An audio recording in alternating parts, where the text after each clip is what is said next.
Hello everyone welcome to island I signet daily news analysis IDNA. നമ്മളിന്ന് May 29 newspaper articles നോക്കുന്നത്. Okay, ഇന്ന് പ്രധാനമായി കുറച്ച് വലിയ ആർട്ടിക്കിൾസ് എടുത്തിട്ടുള്ളത് 4 എടുത്തിട്ടുണ്ട്.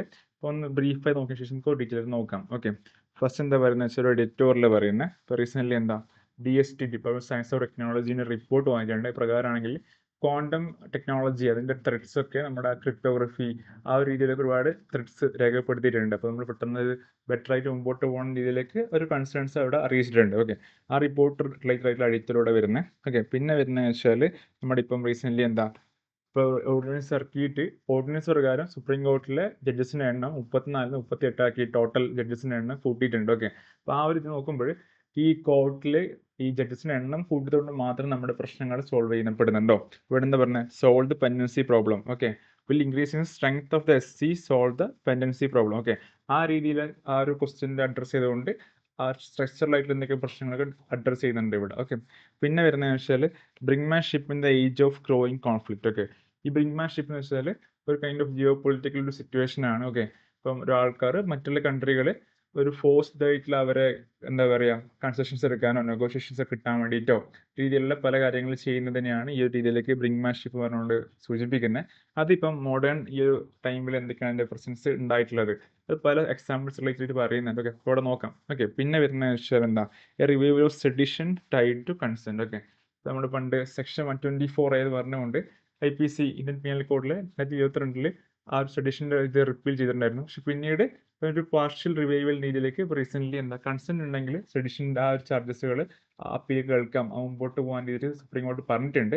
റീസെൻ്റ്ലി പറഞ്ഞതാണ്. അപ്പോൾ അതിൻ്റെ റിലേറ്റഡ് ആയിട്ട് എന്തൊക്കെയാണ് ആ ഒരു കാര്യങ്ങൾ ഇമ്പോർട്ടൻസ് കോൺസ്റ്റിറ്റ്യൂഷണൽ ആയിട്ടുള്ള കാര്യങ്ങൾ എന്തൊക്കെയാണ് വരുന്നത് അവിടെ ഡിസ്കസ് ചെയ്യുന്നുണ്ടാവും. ഓക്കെ, അപ്പോൾ ഇതൊക്കെയാണ് ബ്രീഫായിട്ടുള്ള കാര്യങ്ങൾ. നമുക്ക് ഡീറ്റെയിൽ ഒന്നോരോ നോക്കാം.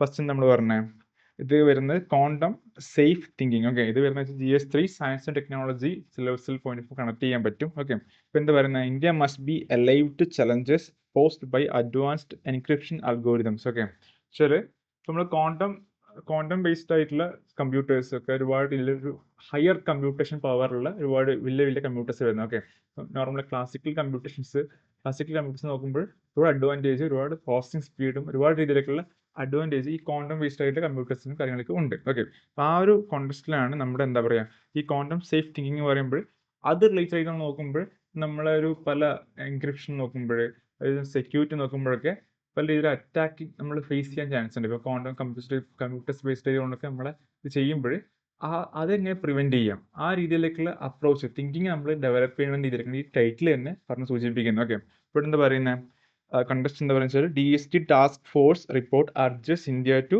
Secure digital ecosystem against quantum computing threats. Okay, വെച്ചാൽ DST ടാസ്ക് ഫോഴ്സ് റിപ്പോർട്ട് എന്ന് വെച്ചാൽ ഇപ്പം ഡിപ്പാർട്ട്മെന്റ് സയൻസ് ആൻഡ് ടെക്നോളജി പല എമർജിംഗ് ടെക്നോളജി റിലേറ്റഡ് ആയിക്കൊണ്ട് പല റിപ്പോർട്ടുകൾ പുറത്തിറക്കാറുണ്ട്. അതിൻ്റെ പർട്ടിക്കുലർ റിപ്പോർട്ടാണ് DST ടാസ്ക് ഫോഴ്സ് റിപ്പോർട്ട്. അതിൽ പറഞ്ഞ വെച്ചാൽ എന്താ ഈ ഒരു ക്വാണ്ടം കമ്പ്യൂട്ടിംഗ് ത്രെഡ്സിനെ രീതിയിൽ കൊണ്ട് അവിടെ നമ്മുടെ ഡിജിറ്റൽ എക്കോസിസ്റ്റം സെക്യൂർ ചെയ്യേണ്ടതിൻ്റെ ആവശ്യകതയുണ്ട് രീതിയിൽ. ഓക്കെ, പിന്നെ എന്താ പറയുന്നത് പബ്ലിക് കീ ക്രിപ്റ്റോഗ്രഫി ചില RSA ECC എന്ന് പറഞ്ഞു കഴിഞ്ഞാൽ നമ്മുടെ ഇപ്പം റീസെൻ്റ്ലി ഉള്ള ക്രിപ്റ്റോഗ്രഫി നമ്മുടെ മെത്തേഡ്സ് ആണ് പബ്ലിക് കീ ക്രിപ്റ്റോഗ്രഫി എന്നുള്ളത്. ഓക്കെ, ഇവിടെ നിന്ന് പറയുന്നത് secures HTTPS telecom using hard math problems. Okay, ഇപ്പം നമ്മൾ ഇവിടെ പറയുന്നതെന്ന് വെച്ചാൽ എന്താ today public key cryptography underpins online identity protection and secure communications. Okay, വെച്ചാൽ ഇപ്പം നമ്മളെ HTTPS hypertext transfer protocol systems ഒക്കെ അതുപോലെ ടെലികമ്മ്യൂണിക്കേഷൻസ് ഒക്കെ നോക്കുമ്പോൾ ഈ രീതിയിൽ പബ്ലിക് കീ ക്രിപ്റ്റോഗ്രഫി വെച്ചിട്ടാണ് അത് സെക്യൂർ ചെയ്ത് മാറ്റുന്നത് ആ ഒരു കമ്മ്യൂണിക്കേഷനും കാര്യങ്ങളൊക്കെ. അപ്പോൾ അവിടെ വരുമ്പോൾ അതെങ്ങനെ ചെയ്യുന്നത് വെച്ചാൽ എന്താ using hard math problems. Okay, അത് വെച്ചിട്ടാണ് ചെയ്യുന്നത്. പക്ഷെ ഇവിടെ കാര്യം എന്ന് വെച്ചാൽ വൾണറബിൾ ബിക്കോസ് ഷോർസ് അൽഗോരിതം എന്ന് വെച്ചാൽ quantum method to factor large numbers quickly. Okay, ഈ ഒരു സാധനം വരുമ്പോൾ ആക്ച്വലി നമ്മൾ പബ്ലിക് ക്രിപ്റ്റോഗ്രഫി പറഞ്ഞാൽ എക്സിസ്റ്റിംഗ് ആയ സിസ്റ്റം വരുന്നത് വെച്ചാൽ ഒരുപാട് ഈ ഹാർഡ് ആയിട്ടുള്ള മാത്ത് പ്രോബ്ലം സോൾവ് ചെയ്യേണ്ട ആവശ്യം വരുന്നുണ്ട്. ഇപ്പം ക്ലാസിക്കൽ കമ്പ്യൂട്ടേഴ്സ് ആയിട്ടുള്ള കാര്യങ്ങളാണ് ചെയ്യുന്നതെങ്കിൽ അത് എന്താ പറയുക ഒരു nearly impossible to crack it ആ രീതിയിൽ വരുന്നതുകൊണ്ടാണ് നമുക്ക് അവിടെ ആ സെക്യൂരിറ്റി എൻഷുർ ചെയ്യാൻ സാധിക്കുന്നത്. ഓക്കെ, പക്ഷേ ഇവിടെ നമ്മുടെ എന്താ പറയുക ഈ ക്വാണ്ടം ബേസ്ഡ് ആയിട്ടുള്ള കമ്പ്യൂട്ടിംഗ് പവറുള്ള കമ്പ്യൂട്ടേഴ്സ് യൂസ് ചെയ്യുന്നു. ഇപ്പം വെച്ചാൽ ഈ ഒരു സ്പെസിഫിക് പേര് പറഞ്ഞിട്ട് എന്താ shores algorithm. Okay, shores algorithm വെച്ച് കഴിഞ്ഞാൽ എന്താ open this lock in minutes or hours. Okay, വെച്ചാൽ അതിൻ്റെ കമ്പ്യൂട്ടേഷൻ പവർ പ്രോസസ്സിംഗ് ഒക്കെ നോക്കുമ്പോൾ വളരെ കൂടുതലാണ്. അതുകൊണ്ട് തന്നെ ഈ ഒരു ഹാർഡ് മാത്ത് പ്രോബ്ലംസ് ഒക്കെ അത് സിമ്പിളായിട്ട് മിനിറ്റുകൾക്കുള്ളിൽ അല്ലെങ്കിൽ മണിക്കൂറുകൾക്കുള്ളിൽ ദിവസങ്ങൾക്കുള്ളിൽ ചെയ്ത് തീർക്കാവുന്നതാണ്. അപ്പോൾ അതുകൊണ്ട് തന്നെ അതൊക്കെ ഒരു വൾണറബിൾ ആയിട്ട് മാറുന്നുണ്ട്. എന്താ ഈ പബ്ലിക് കീ ക്രിപ്റ്റോഗ്രഫി രീതിയിലുള്ള സിസ്റ്റംസുകളും കാര്യങ്ങളൊക്കെ വരുമ്പോഴൊക്കെ അതവിടെ സൂചിപ്പിക്കാനുള്ള കാരണം. Okay, quantum method to factor large numbers quickly can break it. Okay, അതുകൊണ്ടാണ് ഇതിൻ്റെ ഒരു കൺസേൺസ് രീതിയിലേക്ക് ഒരു ഇഷ്യൂ വരാൻ കാരണം. ഓക്കെ, പിന്നെ എന്താ പറയുന്നത്, AES അഡ്വാൻസ്ഡ് എൻക്രിപ്ഷൻ സ്റ്റാൻഡേർഡ് വെച്ചാൽ symmetric encryption using same key for encrypt or decrypt. Okay, വെച്ചാൽ ഇത് ആക്ച്വലി വെച്ചാൽ ഡിഫറെൻ്റ് ഉണ്ട്. എന്നുവെച്ചാൽ നമ്മൾ പബ്ലിക് കീ ക്രിപ്റ്റോഗ്രഫി വെച്ച് നോക്കുമ്പോൾ ഡിഫറെൻ്റ് ആയിട്ടുള്ള കാര്യമാണ് അഡ്വാൻസ്ഡ് എൻക്രിപ്ഷൻ സ്റ്റാൻഡേർഡ് എന്നുള്ളത്. ഓക്കെ, അത് വരുമ്പോൾ വെച്ചാൽ എന്താ, അത് less vulnerable to quantum attacks ആണ്. അതുകൊണ്ട് തന്നെ ഇതൊക്കെ നമ്മൾ ഡിഫൻസ് പോലുള്ള ഫിനാൻഷ്യൽ ഡാറ്റ പ്രൊട്ടക്ഷൻ പോലുള്ള സെക്ടേഴ്സുകളിൽ ക്രൂഷ്യലായിട്ട് മാറുന്നുണ്ട് ഈ AESന്റെ ഉപയോഗങ്ങളൊക്കെ. ഇവിടെ പറഞ്ഞ വെച്ചാൽ എന്താ, symmetric cryptography such as AES encryption is less threatened by the advent of quantum computers. Okay, വെച്ചാൽ എന്താ, but the existential risk exposure is the nonetheless concentrated in public key infrastructure. Okay, അതുകൊണ്ടാണ് പറഞ്ഞാൽ ഈ AESും പബ്ലിക് കീ നോക്കുമ്പോൾ public key infrastructure ആണ് actually കൂടുതൽ threatened ആയിട്ടും vulnerable ആയിട്ടും മാറിയിട്ടുള്ളത്. Okay, comparative to AES. Okay, പിന്നെ പറഞ്ഞ വെച്ചാൽ എന്താ പറയുന്നുണ്ട്, ഇമ്മീഡിയറ്റ് റിസ്ക് എന്താണെന്ന് വെച്ചാൽ ഹാർവെസ്റ്റ് നൗ ഡീക്രിപ്റ്റ് ലേറ്റർ. വെച്ചാൽ ഇപ്പം ആൾക്കാർ ഇപ്പോൾ ഹാക്കേഴ്സ് ചെയ്യുന്ന വെച്ചാൽ എന്താ, store encrypted data today and crack it later once quantum computers mature. Okay, വെച്ചാൽ ഇപ്പം നമ്മുടെ റീസെൻ്റ്ലി ഉള്ള ഒരുപാട് കാര്യം നോക്കുമ്പോൾ എൻക്രിപ്റ്റഡ് ഡാറ്റകൾ ഇപ്പോൾ ഹാർവെസ്റ്റ് ചെയ്തിട്ട് സ്റ്റോർ ചെയ്ത് വെക്കുകയും പിന്നീട് ആവശ്യം വരുമ്പോൾ ക്വാണ്ടം കമ്പ്യൂട്ടേഴ്സിൻ്റെ ടെക്നോളജിയും കമ്പ്യൂട്ടേഷൻ പവറൊക്കെ മെച്യൂർ ആകുമ്പോഴാണ് ഇവർ ആക്ച്വലി അത് ഡീക്രിപ്റ്റ് ചെയ്തിട്ട് അത് യൂസ് ചെയ്യാൻ വേണ്ടിയിട്ടുള്ള രീതിയിലേക്ക്, എന്നാൽ ഫ്രോഡുലന്റ് യൂസിലേക്ക് മാറാനുള്ള ഇത് കാണിക്കുന്ന രീതിയിലേക്ക് ഇവിടെ പറഞ്ഞു വെക്കുന്നത്. ഇവിടെ പറഞ്ഞാൽ എന്താ, exposing sensitive government and financial records ഒക്കെ എക്സ്പോസ്ഡ് ആയി പോകാനുള്ള ചാൻസ് ഉണ്ട്. അതുകൊണ്ട് ഇവിടെ പറഞ്ഞു വെക്കുന്നത്. ഓക്കെ, പിന്നെന്താ പറയുക വെച്ചാൽ post quantum cryptography PQC software algorithms design to resist quantum attacks run on classical computers. Okay, ഇത് ആക്ച്വലി ക്ലാസിക്കൽ കമ്പ്യൂട്ടേഴ്സിനെ ബേസ് ചെയ്തുകൊണ്ട് ഡിസൈൻ ചെയ്തിട്ടുള്ള ഇതാണ് പോസ്റ്റ് ക്വാണ്ടം ക്രിപ്റ്റോഗ്രഫി പറഞ്ഞുകൊണ്ട്. ഓക്കെ, ആക്ച്വലി എന്താ, practical migration path for India's critical infrastructure. Okay, വെച്ചാൽ നമ്മൾ ഈ ഇഷ്യൂ വരുമ്പോൾ എങ്ങനെ ബെറ്ററായിട്ട് ഓവർകം ചെയ്ത് മുമ്പോട്ട് പോകണം, ഒരു മൈഗ്രേഷൻ പാത്ത് പോലെ ആ രീതിയിലാണ് ഇവിടെ പറഞ്ഞു വെച്ചാൽ പോസ്റ്റ് ക്വാണ്ടം ക്രിപ്റ്റോഗ്രഫി എന്നുള്ള PQC. ഓക്കെ, ഇപ്പോൾ പറയേണ്ടത് എന്താ, post quantum cryptography is software that can run on conventional computers. ചില കൺവെൻഷൻ പറയുമ്പോൾ ഈ ക്ലാസിക്കൽ കമ്പ്യൂട്ടേഴ്സ് റിഗാർഡിങ് അതെന്താ അതർ ദാൻ നമ്മുടെ ക്വാണ്ടം കമ്പ്യൂട്ടേഴ്സ് നോക്കുമ്പോൾ. ഓക്കെ, പിന്നെന്താ, but with the added benefit of resisting attacks from quantum computers. Okay, ആ രീതിയിൽ ഈ ഒരു മെത്തേഡ്സും കാര്യങ്ങളും നമുക്ക് ചെയ്ത് കഴിഞ്ഞാൽ പക്ഷേ ബെറ്റർ ആയിട്ട് നമുക്ക് ചെയ്യാൻ പറ്റുന്നുണ്ടാവും. ഓക്കെ, പിന്നെ ഈ PQC അല്ലാതെ മറ്റൊരു മെത്തേഡാണ് പറയുന്നത് എന്താ, ഈ QKD എന്നുള്ളത് വെച്ചാൽ ക്വാണ്ടം കീ ഡിസ്ട്രിബ്യൂഷനാണ് വരുന്നത്. ഇവിടെ എന്ന് പറഞ്ഞാൽ ഹാർഡ്വെയർ സിസ്റ്റം എന്താ, using quantum mechanics to transmit unhackable keys. Okay, എന്ന് പറയുമ്പോൾ എന്താ, എൻഷുർ അബ്സല്യൂട്ട് സെക്യൂരിറ്റി. പക്ഷേ ഇതിന് പ്രശ്നം എന്താണെന്ന് വെച്ചാൽ എന്താ, but costly and difficult scale. Okay, ഈ ക്വാണ്ടം കീ ഡിസ്ട്രിബ്യൂഷൻ വരുമ്പോൾ ഈ നമ്മുടെ ക്വാണ്ടം കമ്പ്യൂട്ടേഴ്സിൻ്റെ പല മെക്കാനിക്സിനേക്കും ഇത് റെസിസ്റ്റ് ചെയ്യുന്നുണ്ടാവും, അബ്സല്യൂട്ട് സെക്യൂരിറ്റി എൻഷുർ ചെയ്യാൻ സാധിക്കുന്നുണ്ട്. പക്ഷേ പ്രശ്നം എന്താ വെച്ചാൽ എന്താ, ഇത് ആക്ച്വലി കോസ്റ്റ്ലി മാറുന്നുണ്ട്. അതുകൊണ്ട് തന്നെ സ്കെയിൽ ചെയ്യാൻ ഭയങ്കര ഡിഫിക്കൽട്ട് ആയിട്ട് മാറുന്നുണ്ടാവും. ഓക്കെ, അതാണ് ഇതിൻ്റെ ഒരു കമ്പാരിറ്റീവ് PQC QKD നോക്കുമ്പോൾ QKD ഒരു കൺസേൺ വരുന്നത്. ഓക്കെ, ഇവിടെ പറയുന്നത് വെച്ചാൽ wider adoption of PQC and in environments requiring higher security assurance, more technically demanding quantum key distribution as well. Okay, വെച്ചാൽ ഈ നമ്മുടെ ഈ ഒരു ഇഷ്യൂ വരുന്ന സമയത്ത് നോർമലായിട്ട് നോക്കുമ്പോൾ PQC മെത്തേഡ്സ് കൂടുതൽ ഇത് യൂസ് ചെയ്യാം, ഹയർ സെക്യൂരിറ്റി വേണ്ടി എടുക്കാം. ഈ നമ്മുടെ QKD പറഞ്ഞുകൊണ്ട് എന്താ, ക്വാണ്ടം കീ ഡിസ്ട്രിബ്യൂഷൻ പോലെയുള്ള ടെക്നിക്കലി സുപ്പീരിയർ ആയിട്ടുള്ള മെക്കാനിസംസ് യൂസ് ചെയ്യുന്നതിൽ ഇവിടെ എഡിറ്റോറിയൽ പറഞ്ഞു വെക്കുന്നത്. പിന്നെ പറയുന്നത് വെച്ചാൽ എന്താ, ഇവിടെ പറയുന്നത് വെച്ചാൽ ചലഞ്ചസുകൾ ഇവിടെ പറഞ്ഞെന്താ, that means new budgetary allocation of at least 5,000 crore. Okay, വെച്ചാൽ എന്തിനാ, ഈ ലെഗസി ഇൻഫ്രാസ്ട്രക്ചർ അപ്ഗ്രേഡ് ചെയ്യാൻ, ഇന്റർഓപ്പറബിലിറ്റി എൻഷുർ ചെയ്യാൻ വേണ്ടിയിട്ട്, റാഷണലൈസിങ് വെണ്ടർ ഡിപ്പെൻഡൻസ് അങ്ങനെ രീതിയിലൊക്കെ നോക്കുമ്പോൾ ഈ നമ്മുടെ QKD എഞ്ചിനീയേഴ്സ് ആളും തന്നെ എന്താ റെയർ ടുഡേ ആണ്. ഓക്കെ, വെച്ചാൽ അവർ കിട്ടാനും പാടാണ്. ഒരുപാട് നോക്കുമ്പോൾ ഈ പല രീതിയിൽ നോക്കുമ്പോൾ എന്താ ചലഞ്ചസ് നോക്കുമ്പോൾ ഈ ഒരു അലോക്കേഷൻ ഫണ്ട്സ് ഒക്കെ നോക്കുമ്പോൾ ഇതിൽ ചാർജസ് ആയിട്ട് മാറിയിട്ടുണ്ട്. ഇപ്പോൾ പറഞ്ഞ വെച്ചാൽ റിക്വേഴ്സ് 5,000 crore ഇൻവെസ്റ്റ്മെന്റ് വേണം. പിന്നെന്താ, ലെഗസി സിസ്റ്റംസ് അപ്ഗ്രേഡ് ചെയ്യേണ്ട ആവശ്യകതയുണ്ട്, വെണ്ടർ റാഷണലൈസേഷൻ ചെയ്യാനുണ്ട്. പിന്നെന്താ, specialised human capital like QKD engineers ഒക്കെ ഇതിൻ്റെ ആവശ്യകത വരുന്നുണ്ട്. എന്ന് വെച്ചാൽ നമ്മുടെ ഈ ക്വാണ്ടം കീ ഡിസ്ട്രിബ്യൂഷനൊക്കെ എൻഷുർ ചെയ്യാൻ വേണ്ടിയിട്ട് എഞ്ചിനീയേഴ്സിൻ്റെ ഹ്യൂമൻ റിസോഴ്സിൻ്റെ ആവശ്യകത നിലനിൽക്കുന്നുണ്ട്. ഓക്കെ, പിന്നെ ഒരു ടൈം ലൈൻ Q-Day പറയുന്നത്. Q-Day എന്താണെന്ന് വെച്ചാൽ ഇപ്പം ഈ ഒരു ക്വാണ്ടം കമ്പ്യൂട്ടേഴ്സ് എപ്പോഴാണ് നമ്മുടെ പബ്ലിക് ഈ കീ ആ ഒരു ഇതുണ്ടല്ലോ സെക്യൂരിറ്റിക്ക് എൻഷുർ ചെയ്ത് അത് ബ്രേക്ക് ചെയ്തിട്ട് അതിന്റെ കമ്പ്യൂട്ടിംഗ് പവർ വരുന്ന ഒരു ഡേ രീതിയിലേക്കാണ് ഒരു ഫ്യൂച്ചർ ഒരു ഇതിലൂടെ ക്യൂടെ ഒരു മിഷൻ ചെയ്യുന്നത്. ഇവിടെ പറഞ്ഞാൽ എന്താ expected around 2029 when quantum computers can break current encryption. Okay, urgent migration needed to avoid collapse of digital security. അപ്പോൾ ആ രീതിയിലാണ് ക്യൂഡെ പറയുന്നത്. അപ്പോൾ ക്യൂഡെ ഇതിന്റെ റിപ്പോർട്ട് പറയുന്നത് 2029 കൂടി ക്യൂഡെ ആ ഒരു എൻഷുർ ചെയ്യുന്ന വരുന്നുണ്ടാവും. ഓക്കെ, ആ രീതി നോക്കുമ്പോൾ നമ്മൾ ഇപ്പൊ തന്നെ ആ ഒരു മൈഗ്രേഷൻ സ്റ്റാർട്ട് ചെയ്തുകൊണ്ട് മുമ്പോട്ട് പോകേണ്ട ആവശ്യകത സൂചിപ്പിക്കുന്ന എഡിറ്റോറിയലും വെച്ചാൽ നമ്മൾ പറഞ്ഞ എന്താ PQCന്റെ വൈഡർ അഡോപ്ഷൻ ആവശ്യകത ഉണ്ടാവും വെച്ചാൽ ഈ പോസ്റ്റ് ക്വാണ്ടം ക്രിപ്റ്റോഗ്രഫി എന്നുള്ള മെത്തേഡ്സും കാര്യങ്ങളൊക്കെ. പിന്നല്ലാതെ കൂടുതൽ ഹയർ സെക്യൂരിറ്റി വേണ്ടൊക്കെ നമ്മുടെ QKD എന്താ ക്വാണ്ടം കീ ഡിസ്ട്രിബ്യൂഷൻ പോലുള്ള മെത്തേഡ്സും യൂസ് ചെയ്യേണ്ട ആവശ്യകത നിലനിൽക്കുന്നുണ്ട്. ഓക്കെ, സോ നമുക്ക് എന്നാൽ ഇതിന്റെ ഈ ഒരു എഡിറ്റോറിയൽ വൈൻഡപ്പ് ചെയ്യാം. ഓക്കെ, അടുത്തതിൽ പോവാം. അടുത്ത എന്താ പറയുക വെച്ചാൽ എന്താ ഇതൊരു ഓപ്പൺ ആണ് വരുന്നത്. രണ്ടുപേര് വരുന്നുണ്ട്, പ്രശാന്ത് റെഡ്ഡി, സ്വപ്നിൽ ത്രിപാഠി പറഞ്ഞ ആൾക്കാർ പറയുന്ന വെച്ചാൽ ഇങ്ങനത്തെ കാര്യങ്ങൾ എന്താ വരുന്നത് GS2 പൊളിറ്റി ജുഡീഷ്യറി കണക്ട് ചെയ്യാൻ പറ്റും. എന്താ പറയുക വെച്ചാൽ will increasing the strength of the SC supreme court solve the pendency problem. അത് ക്വസ്റ്റ്യൻ പറയുന്നതിനോ ഇവിടെ കുറച്ച് കാര്യങ്ങൾ പറയുന്നത് വെച്ചാൽ നമ്മളൊരു ഒരു ഐഡിയ പോയിന്റ് രേഖപ്പെടുത്തിയിട്ടുണ്ട്. ഇവിടെ എന്താ പറയുന്നത് കണ്ടസ്റ്റ് വെച്ചാൽ മെയ് 17 ഓർഡിനൻസ് പാസ്സാക്കി. എന്താ വെച്ചാൽ increased supreme court strength from 34 to 38 judges. Okay, വെച്ചാൽ 33+1 ആയിരുന്നു എന്താ നമ്മുടെ സുപ്രീം കോർട്ടിന്റെ ഇത് ഉണ്ടായിരുന്നത് വെച്ചാൽ 33 ജഡ്ജസും 1 chief justice of India CJI. Okay, അത് മാറിയിട്ട് ഇപ്പം എത്രയായി 37+1. ഓക്കെ, 1 എന്നുള്ളത് CJI വരുന്നത്, ചീഫ് ജസ്റ്റിസ് ഓഫ് ഇന്ത്യ വരുന്നത്. ഓക്കെ, അങ്ങനെ രീതിയിൽ 38 ജഡ്ജസ് ആയിട്ട് ഇത് മാറുക.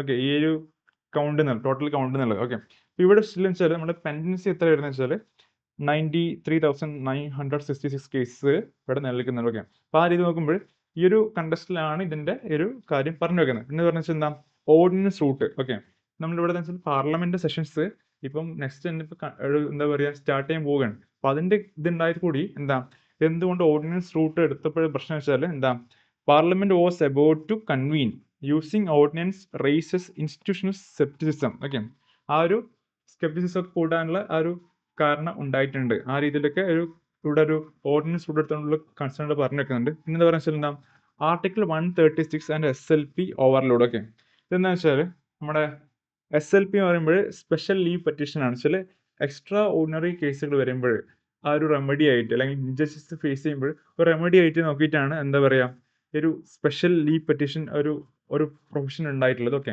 അത് വരുന്നത് ആർട്ടിക്കിൾ 136 പാർട്ടിട്ട് വരുന്നത്. ഓക്കെ, അത് വരുമ്പോൾ വെച്ചാൽ സുപ്രീം കോടതിയിലേക്ക് അപ്പീൽ ആയിട്ട് പോകാൻ സാധിക്കുന്നുണ്ടാവും. ഓക്കെ, ആ ഒരു കാര്യം ഉള്ളതുകൊണ്ട് തന്നെ വെച്ചാൽ ഇപ്പം എന്താ ഈ എന്താ പറയുക സ്പെഷ്യൽ ലീവ് പെറ്റീഷൻ എന്താ വെച്ചാൽ now dominate supreme court SC docket വെച്ചാൽ ഫ്ലഡിങ് റൂട്ടീൻ അപ്പീൽസ്. ഓക്കെ, ഈ ഒരു കാരണം ഉള്ളതുകൊണ്ട് തന്നെ വെച്ചാൽ ഒരുപാട് രീതിയിലേക്ക് ഒരു അപ്പീൽസുകൾ വന്നുകൊണ്ട് പെൻഡൻസി കൂട്ടാൻ മാത്രമാണ് ഇതിന് ഒരു എന്താ പറയുക സ്ട്രക്ചറിൽ നോക്കുമ്പോൾ ബുദ്ധിമുട്ട് ഫേസ് ചെയ്യുന്നത്. ഓക്കെ, ഇവിടെ പറഞ്ഞ വെച്ചാൽ എന്താ നമ്മൾ പറഞ്ഞ വെച്ചാൽ ആ ഒരു ജഡ്ജസിന്റെ എണ്ണം കൂട്ടി പറഞ്ഞു. പിന്നെ എന്താ വെച്ചാൽ ദേശത്തിൽ നമ്മളിപ്പം നോക്കുകയാണെങ്കിൽ നാഷണൽ ജുഡീഷ്യൽ ഡാറ്റ ഗ്രിഡ് പ്രകാരം വെച്ചാൽ പെൻഡൻസി എത്രയാണെന്ന് വെച്ചാൽ എന്താ 93,966 വരുന്നുണ്ട്. ഓക്കെ, പിന്നെ വെച്ചാൽ നമ്മൾ ഓർഡിനൻസിന്റെ പ്രശ്നം എന്ന് വെച്ചാൽ എന്താ ഈ resorting to an ordinance for a measure of this nature deepens institutional scepticism and fuels unnecessary speculation about the motives of the move. Okay, ആ രീതിയിൽ കൺസേൺ ഉണ്ടാക്കിയിട്ടുണ്ട്.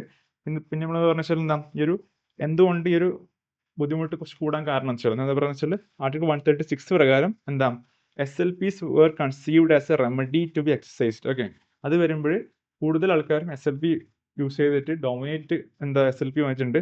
അതുകൊണ്ട് തന്നെ വെച്ചാൽ ഇവിടെ പ്രശ്നം വെച്ചാൽ എന്താ courts persistent reluctance to formulate clear guidelines governing the exercise of jurisdiction. Okay, still വെച്ചാൽ എന്തൊക്കെ രീതിയിലേക്ക് കേസുകൾക്ക് അല്ലെങ്കിൽ ഇത് യൂസ് ചെയ്യാം SLP യൂസ് ചെയ്യാം സ്പെഷ്യൽ ലീവ് പെറ്റീഷൻ യൂസ് ചെയ്യാം ആ രീതിയിൽ വ്യക്തമായ ഗൈഡ് ലൈൻസ് കാര്യങ്ങളോ നമ്മൾ നിലവിൽ കൊടുക്കുന്നില്ല. ഓക്കെ, അതുകൊണ്ട് തന്നെ ഇത് സ്റ്റിൽ എന്താ പറയുക ആ ഒരു ഈ പെൻഡൻസി കൂട്ടാനൊക്കെ ഒരുപാട് കൂടുക ചെയ്തിട്ടുള്ളത്. ഓക്കെ, ആ ഒരു കൺസേൺ ഇവിടെ പറഞ്ഞു വെക്കുന്നത്. പിന്നെന്താ പറയുക എന്താ ലാക്ക് ഓഫ് ഫിൽട്ടറിങ് ഉണ്ടോ unlike US or UK courts വെച്ചാൽ അതർ കോർട്സിലൊക്കെ വെച്ചാൽ സ്റ്റിൽ ഒരു ഗൈഡ് ലൈൻസ് ഉണ്ടായിട്ടുണ്ട് അവർക്ക് എന്തൊക്കെ രീതിയിൽ അപ്പീൽ കൊടുക്കാൻ രീതിയിലൊക്കെ. ഇവിടെ വെച്ചാൽ എന്താ Supreme Court has no strict guidelines to limit discretionary appeals. Okay, അതുകൊണ്ട് തന്നെ വെച്ചാൽ ഈ ഒരു ബാക്ക്ലോഗ് കൂടുക ചെയ്യുന്നത് ബാക്ക്ലോഗ് വേഴ്സൺ ചെയ്ത് മുമ്പോട്ട് പോവുക ചെയ്യുന്നത്. ഓക്കെ, ആ ഒരു കൺസെപ്റ്റ് പറഞ്ഞു വെക്കുന്നുണ്ട്. പിന്നെന്താ പറയുക വെച്ചാൽ എന്താ ഇമ്പാക്ട് ഓഫ് മോർ ജഡ്ജസ് വെച്ചാൽ ഇപ്പം ഇവിടെ പറഞ്ഞാൽ മോർ ബെഞ്ചസ് ഉണ്ടാവും അല്ലേ. അപ്പം എന്താ conflicting of rulings by coordinate benches വെച്ചാൽ ഓക്കെ. ഈ കോർഡിനേറ്റ് ബെഞ്ചസ് വെച്ചാൽ ഇപ്പം 2-3 ഓക്കെ ആ രീതിയിലൊക്കെ ജഡ്ജസുകൾ നിൽക്കുന്ന ഈക്വൽ അതോറിറ്റിയുള്ള ബെഞ്ചസുകളാണ് കോർഡിനേറ്റ് ബെഞ്ചസ് എന്ന് പറഞ്ഞു വെക്കുന്നത്. ഓക്കെ, ഇപ്പോൾ ഇവിടെ പ്രശ്നം വെച്ചാൽ ഈ ഒരുപാട് ആൾക്കാർ പല സർക്കംസ്റ്റാൻസുകൾ ഈ ഫേസ് ചെയ്തിട്ട് ആ ഒരു രീതിയിലുള്ള വിധികൾ പുറപ്പെടുവിക്കുമ്പോൾ പ്രശ്നം വെച്ചാൽ ഒരു പ്രശ്നം വരുമ്പോൾ ഒരു ഒരു പർട്ടിക്കുലർ ഇതിനകത്തൊരു ഇന്റർപ്രിട്ടേഷൻ ആകാം, കോൺസ്റ്റിറ്റ്യൂഷണൽ ഇന്റർപ്രിട്ടേഷൻ ആകാം, അല്ലെങ്കിൽ വേറൊരു കൺസേൺ ആകാം. ഇതൊക്കെ വരുമ്പോഴേന്ന് വെച്ചാൽ കോൺഫ്ലിക്റ്റിംഗ് ഓഫ് റൂളിങ്സ് ഉണ്ടാകാനുള്ള ചാൻസ് ഉണ്ട്. അതുകൊണ്ട് തന്നെ ഇതുപോലുള്ള ചെറിയ ബെഞ്ചുകൾ വരുമ്പോൾ പ്രശ്നം വെച്ചാൽ ഈ ഒരു പ്രശ്നങ്ങളിൽ കോൺഫ്ലിക്റ്റിംഗ് റൂളിങ്സ് ഉണ്ടാകാൻ ചാൻസ് ഉണ്ട്. അതുകൊണ്ട് തന്നെ ഇത് റെഫറൻസ് ടു ലാർജർ ബെഞ്ചുകളിലേക്ക് ഇത് പോകും. ഓക്കെ, ഒരു 3-നുള്ള പ്രശ്നമാണെങ്കിൽ അത് ആക്ച്വലി എങ്ങോട്ടേക്ക് പോകുക വെച്ചാൽ 5 ബെഞ്ചസിന്റെ ജഡ്ജസിന്റെ ഒരു ബെഞ്ചിലേക്ക് പോകുന്നുണ്ട്. ഓക്കെ, അപ്പം അങ്ങനെ വരുമ്പോഴെന്താ ഇത് പിന്നെയും ഡിലേ കൂടുക ചെയ്യുന്നത്. ഓക്കെ, വെച്ചാൽ ഫർദർ ഡിലേസ്. ഓക്കെ, ആ ഒരു രീതിയിലേക്ക് കൺസേൺ ഇവിടെ ഈ ഒരു കൂടുതൽ ജഡ്ജസ് വരുമ്പോൾ പ്രശ്നങ്ങൾ ചൂണ്ടിക്കാണിക്കുന്നുണ്ട്. ഓക്കെ, ഒരു ഇമ്പാക്ട് ഓഫ് മോർ ജഡ്ജസ് എന്ന് പറയുമ്പോൾ ആ ഒരു കോർഡിനേറ്റ് ബെഞ്ചുകളുടെ എണ്ണം കൂടുമ്പോഴുള്ള ആ ഒരു കോൺഫ്ലിക്റ്റ് ഓഫ് ഇൻട്രസ്റ്റ് ഉണ്ടാവുക, ഒരു കോൺഫ്ലിക്റ്റ് ഓഫ് റൂളിങ്സ് ഉണ്ടാവുമല്ലോ, ഇതിന്റെ ഡോക്ടറിനായിട്ട് കൺസിസ്റ്റൻസി മെയിൻറ്റെയിൻ ചെയ്യാൻ പറ്റുന്നുണ്ടാവില്ല. ഓക്കെ, ആ രീതിയിൽ കൺസേൺ ഇവിടെ ചൂണ്ടിക്കാണിക്കുന്നത്. ഓക്കെ, പിന്നെ പറഞ്ഞത് എന്താ വെച്ചാൽ എസ്റ്റേറ്റ് റോൾ എന്താ, സുപ്രീം കോർട്ട് വെച്ചാൽ എന്താ design to both constitutional court and final appellate court. Okay, വെച്ചാൽ കോൺസ്റ്റിറ്റ്യൂഷണൽ ഇന്റർപ്രിട്ടേഷൻ ഉണ്ടാകുമ്പോൾ അവിടെ തീരുമാനം എടുക്കാനുള്ള അവകാശം അല്ലെങ്കിൽ അത് ചെയ്യാനുള്ള അതോറിറ്റി എന്നുള്ളത് സുപ്രീം കോർട്ടാണ് വരുന്നത്. കൂടാതെ നമ്മുടെ ഇന്ത്യയുടെ ജുഡീഷ്യൽ സിസ്റ്റം നോക്കുമ്പോൾ ഏറ്റവും ഫൈനൽ ആയിട്ട് അപ്പലേറ്റ് കോർട്ട്, എന്തെങ്കിലും അപ്പീൽ ഉണ്ടെങ്കിൽ ആ പോകാനുള്ള കോർട്ട് എന്നുള്ളതും ഫൈനൽ വോയിസ് എന്നുള്ളതും ആരാ, നമ്മുടെ സുപ്രീം കോർട്ടാണ്. ഓക്കെ, അതുകൊണ്ട് തന്നെ ഈ ഒരു രണ്ടിന്റെയും ഇത് ഇങ്ങനെ ആയതുകൊണ്ട് പ്രശ്നം വെച്ചാൽ എന്താ ഈ must balance routine appeals with substantial questions of law. Okay, ഇപ്പം നമ്മൾ ഒരുപാട് ഈ SLP പ്രകാരം ഒരുപാട് അപ്പീലൊക്കെ വന്നു കഴിഞ്ഞാൽ അത് പെനൽറ്റി കൂട്ടുന്നുണ്ട്, നമ്മുടെ കോർട്ടിന് ടൈം റെസ്ട്രിക്റ്റ് ചെയ്യുന്നുണ്ട്, പല രീതിയിലേക്കുള്ള ചോദ്യങ്ങൾക്കും കൊടുക്കാനുള്ള ടൈം അവകാശപ്പെടാൻ സാധിക്കുന്നുണ്ടാവില്ല. ഓക്കെ, അതൊക്കെ വരുന്ന പ്രശ്നം വെച്ചാൽ എന്താ ഈ ഒരു കോൺസ്റ്റിറ്റ്യൂഷണൽ ആയിട്ടുള്ള പല ഇന്റർപ്രിട്ടേഷൻ ചെയ്യാൻ അല്ലെങ്കിൽ ലോന്റെ ഒരു ഇന്റർപ്രിട്ടേഷൻ ചെയ്യാൻ വേണ്ടിയിട്ടുള്ള കാര്യങ്ങൾക്ക്, അതുകൂടാതെ ഒരു അപ്പീൽ നോക്കുമ്പോൾ ആ ഒരു SLP ഒക്കെ നോക്കുമ്പോൾ ഒരു അപ്പീലൊക്കെ വരുമ്പോൾ ആ രീതിയിൽ ടൈം ബാലൻസ് ചെയ്യാനൊക്കെ സാധിക്കണം രീതിയിൽ കൂടെ പറഞ്ഞു വെക്കുന്നത്. ഓക്കെ, പിന്നെന്താ വെച്ചാൽ ഇവിടെ ഗവൺമെന്റ് ലിറ്റിഗേഷൻ പോളിസി ഉണ്ടാവണം. വെച്ചാൽ എന്താ national litigation policy promised but not implemented. Okay, വെച്ചാൽ government pursues almost every dispute up to Supreme Court. വെച്ചാൽ ഒരു ക്ലോസിംഗ് സിസ്റ്റം ആയിട്ട് മാറുക ചെയ്തിട്ടുള്ളത്. ഓക്കെ, അപ്പോൾ ഇവിടെ തന്നെ വെച്ചാൽ ഒരു ഗവൺമെന്റിന്റെ ഒരു ലിറ്റിഗേഷൻ പോളിസി ഉണ്ടെങ്കിൽ തന്നെ നമുക്ക് എന്താ പ്രശ്നം വെച്ചാൽ ഈ ഒരു എല്ലാ ഡിസ്പ്യൂട്ടുകളും SC വരെ പോകേണ്ട ആവശ്യകത നിലനിൽക്കുന്നില്ല. ഓക്കെ, ആ രീതി നോക്കുമ്പോൾ ഈ പെൻഡൻസി കുറയ്ക്കാനുള്ള ആ ഒരു സാധ്യത അവിടെ നിലനിൽക്കുന്നുണ്ട്. ഓക്കെ, പിന്നെ എന്താ വെച്ചാൽ നമ്മുടെ ഒരു കുറച്ച് റിഫോംസ് പറഞ്ഞിട്ടുണ്ട്, ഇൻസ്റ്റിറ്റ്യൂഷൻ റിഫോംസുകൾ.